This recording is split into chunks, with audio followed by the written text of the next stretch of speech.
மக்களே இங்கே ஒரு வியூ ஒன்று பார்த்தேன், செம்மையாக இருக்குது. காலையில் எழுந்திரிச்சு குளிச்சுட்டு அடுத்த சைட் போயிட்டுருக்கும் போது ட்ராவலிங்கில் இந்த பார்த்தோம். ஸோ இதை கம்பல்சரி உங்கள்கிட்ட காட்டியே ஆகணும். அதுதான் போயிட்டு வண்டியை லாக் பண்ணுறேன்னு பார்த்துக்கலாம். லாக் பண்ணிட்டேன், கிட்ட சாவி எடுத்துக்கிறேன், ஹெல்மெட் வண்டியோடு அப்படியே போகிறேன்.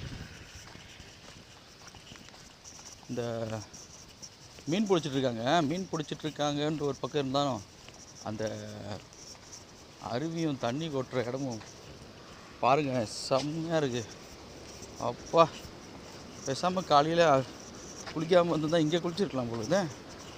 அடேங்கப்பா, ஓய்யோ, அங்கே பாருங்கள் தண்ணி அப்படியே வந்து 2 தண்ணி வருது ப்ரோ. ஒன்று மஞ்சளாக ஒரு தண்ணி வருது, தெளிவாக ஒரு தண்ணி வருது. அடாடாடாடாடா, இங்கே குளிச்சிருந்தா சூப்பராக இருந்திருக்குமே. அங்கே மீன் பிடிச்சிட்டு இருக்காங்க எல்லோரும், வேறு லெவல் இருக்குது ப்ரோ. ஓ, பாருங்க, படிக்கட்டெலாம் கட்டி இறங்கி போகிறதுக்கு எல்லாம் பயங்கர பாசி பிடிச்சி போயிருக்கு. பார்த்து போகணும், இல்லைன்னா வழிக்கிடும். அவங்க எப்படி அங்கே போனாங்கன்னு தெரியலையா. இதில் நடந்து போனால் கூட இந்த பக்கம் கீழே இறங்குறதுக்கு பெரிய டவுனாக இருக்குது. பாருங்க, இவ்வளோ பெரிய டவுன் பாருங்க. அந்த டவுனில் அங்கே போய் மீன் பிடிக்கிறாங்க. மீன் மாட்டுக்குன்னு நினைக்கிறேன். மீன் மாட்டோம், ஓடுற தண்ணியில் தானே மீன் மாட்டோம். மேபி இந்த வழியாக அந்த பக்கம் கூட நடந்து வந்திருப்பாங்களோ. இல்லையே ப்ரோ, அங்கே போகிறதுக்கு வழியே இல்லையே. ஒரு இதில் இறங்கி தண்ணியிலே இறங்கி கிராஸ் பண்ணி அப்புறம் அப்படி போயிருப்பாங்கன்னு நினைக்கிறேன்.